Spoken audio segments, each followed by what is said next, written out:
There was a time when I was still trying to understand what was happening to us, the humans, and what was happening to this so beautiful earth that we were destroying without being able to stop the mechanical racing of the events that were leading us to the collapse of our civilizations. At the time, I expected a sense from the absurdity of which we were all the miserable accomplices. I didn't have the strength yet to see that the controls of this mass destruction machine of everything were in the recesses of my own psyche, that I hold the first headquarters of the plot of murderous cowardice that makes us move like puppets of our own suicide. My ears were still full of the sirens of humanism. No, whatever comes out of our weaknesses and our confusions, our self-preservation instinct, at least, would be stronger than our death drive, I thought to myself. What opened my eyes one day, as I was staring at me in the mirror, I saw that the density of pain that was still possessing me, and that I had spent my whole life repressing, making it look like intelligence, goodwill, culture, had the features of a certain maliciousness towards my life, towards life, and that, despite all my so-called humanity, a base, a foundation, a decree of extreme cruelty towards me was the henchman of a frustration bomb, constituent of my condition of man.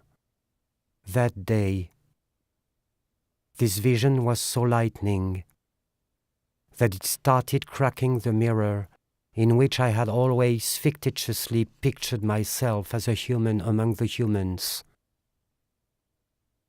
I had been wondering what was wrong in this picture and looking for the answer for so long everywhere except inside me.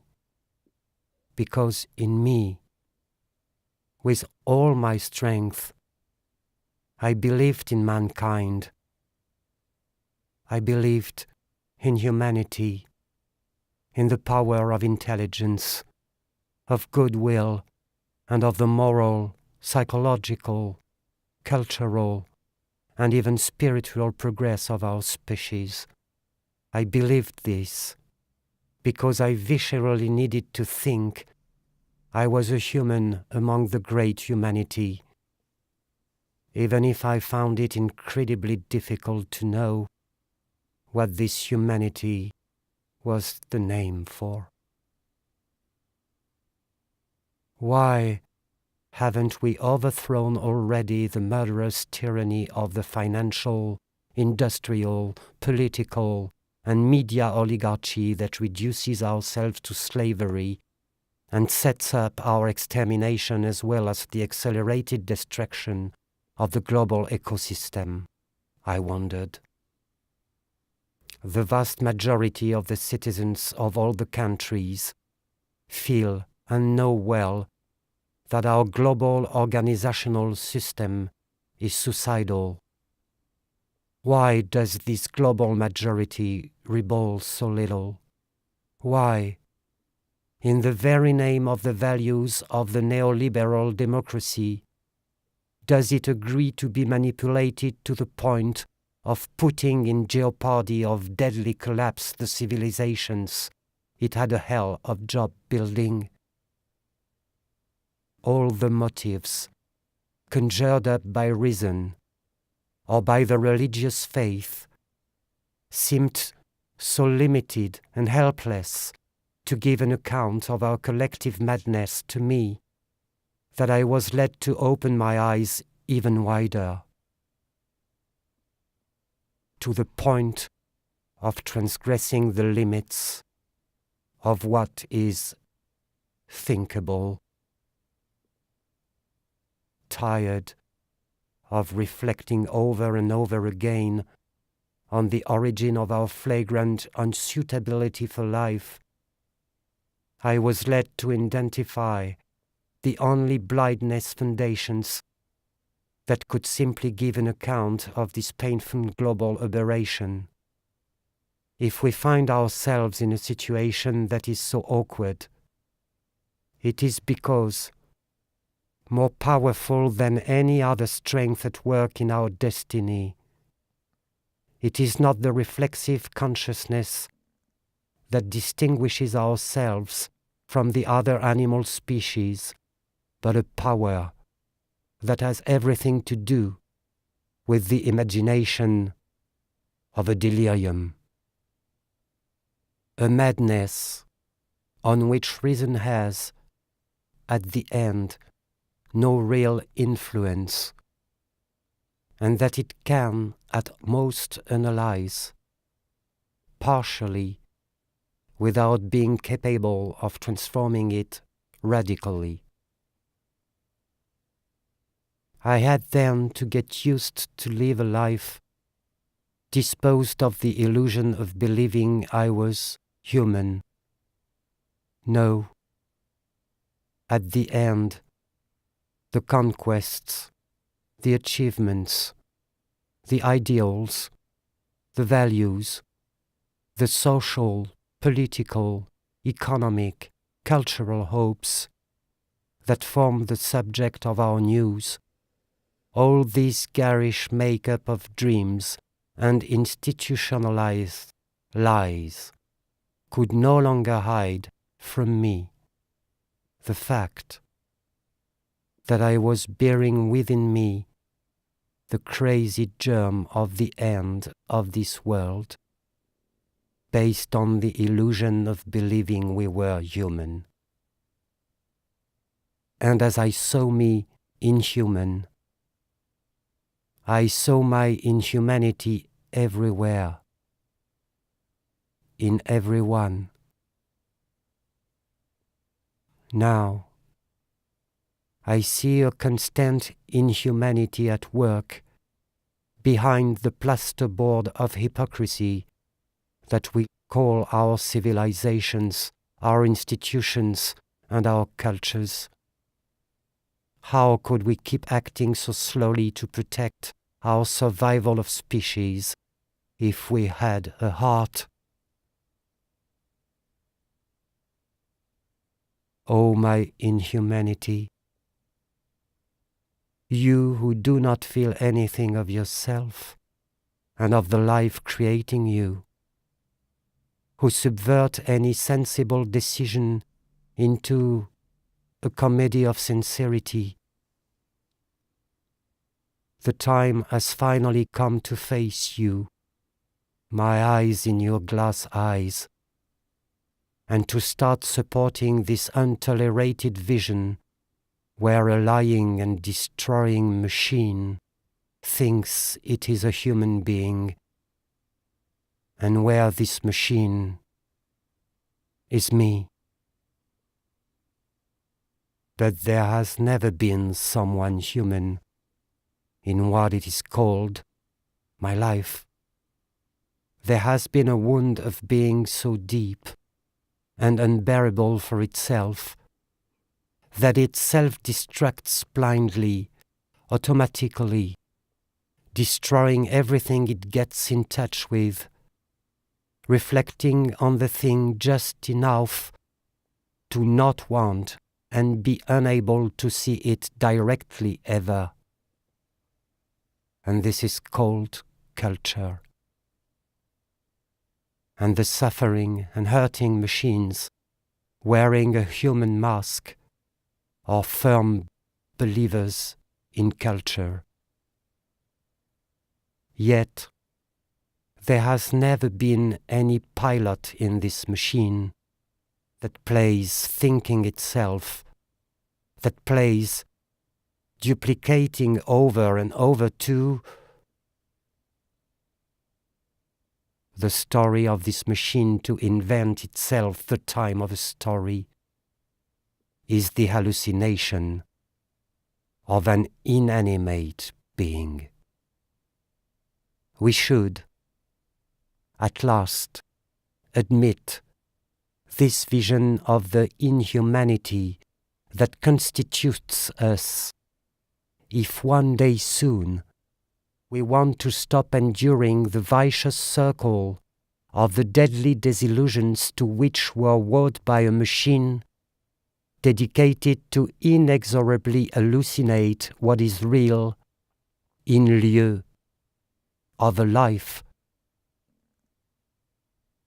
Because the madness of what is filthy lights up as soon as emerges this non-human vision of the mechanic character of the thought. The ongoing globalization and its countless ravages. It is me. It is this me mass destruction machine acting through my sleepwalking hands, the religion of the unlimited profit as the prominent organizational law of the globalized economy, the accelerated enslavement of almost all the so-called human peoples through the creation of their everlastingly insolvent debts, the systematic poisoning of the lands, the rivers, the oceans, the air, the so-called global warming, the destruction of countless animal species, the unrestrained looting of all the resources, the rapid population growth, etc. It is all about me. Everything is fomented as I machine. Something in me manages, as ever managed not to look for, and find where it is, the active agent of the failure of all my human strategies to solve my human problems. Me, I, machine, has never accepted to face the facts. The terms of this eternal failure didn't show the humanity of my condition, but my inhumanity. For that I should have agreed to see me as someone crazy, fundamentally crazy. But me, I, never accepts the fact that it is completely sick with its repressed pain. Me, I, never accepts the fact that it is even so harmful to its life that it always ends up dying of that, with the eyes more or less closed. But me, I, is mad. It doesn't want its own good. This is obvious. By dint of suffering, this vision ended up establishing itself, and it didn't come from my thought. Yet, as I see it, it is the only clinical vision that can summarize the suicidal madness that massively prompts the humanity. Otherwise, how could we accept so much not to do anything really to preserve, all in good time, the fundamental conditions of our own life, as if nothing had happened? When it comes to the supposed official success of COP21, for example, how is it possible not to see a new bluff from the politicians when no legal constraint is significantly hanging over the main polluters of the planet, the industry groups and the banking cartels that credit them, more than ever enslaved by the law of the greatest short-term profit. But more deeply, why are we globally accomplices of this state of affairs as consumers and producers? Why am I accomplice? Despite my complete intellectual, ethical, and political disagreement with the establishment. The answer is simple but very hard to hear and to live with. I agree not to do anything really for my life, for life, because actually those words never made sense and never described any reality for me, machine of thought.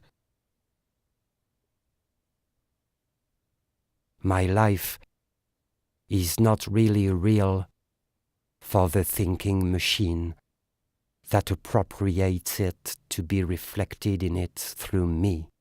My life is nothing but virtual, despite the enormousness of hypocrisy to which I have to identify to play thinking I am a responsible and concerned human, and to play making the other liars like me believe it. My life itself never had any value for the desiring machine that takes me as a man, and that, in doing so, automatically auto-justifies to itself by thinking I am human. And my main point, as this me machine, has never been to preserve my life at all costs or to ensure the survival of my species. Instead, it was, under the pretext of good sense, to enjoy fooling myself as long as possible to better control, dominate, exploit, and destroy life. Because the elusive life will have never stopped constantly thwarting my will of narcissistic omnipotence, exasperating me in all ways, to such an extent that it didn't have any other temptation in the end than making a deadly attempt to the material foundations of its authority. Oh, us, inhuman people with faces of criminal liars. How honest and logical we are with ourselves when we destroy everything recklessly, as if nothing had happened. Logical people, yes, because for the things and mutineers that we are, nothing really exists of this so-called life. Nothing of what we play calling and living as life. Everything is nothing but virtual. Even death. That is why we do not even do as if nothing had happened, while efficiently taking part, all of us, to our own genocide. Because in everything we do as desiring machines, basically we do not feel anything but a maximum enjoyment of separation, murder, and destruction. We, things are made up of layers of terror and of denial of the reality, which layers are anchored in the so-called sovereign power of our mechanical right to murder, and the reflex guilt that paralyzes us as soon as life forces us to face that up is, by the way, our best strategic screen in order not to be seen and not to suffer really from being the destruction machines we seem to be. To remain invisible and irreproachable to our own non-existent eyes. That is why, at the heart of the shameful atrocity that makes us move, we have no scruples about destroying this dream, this fiction of existence that we call life. We do not even realize it. This is what is occurring now. We do not even realize that we are already in the train of our own destruction.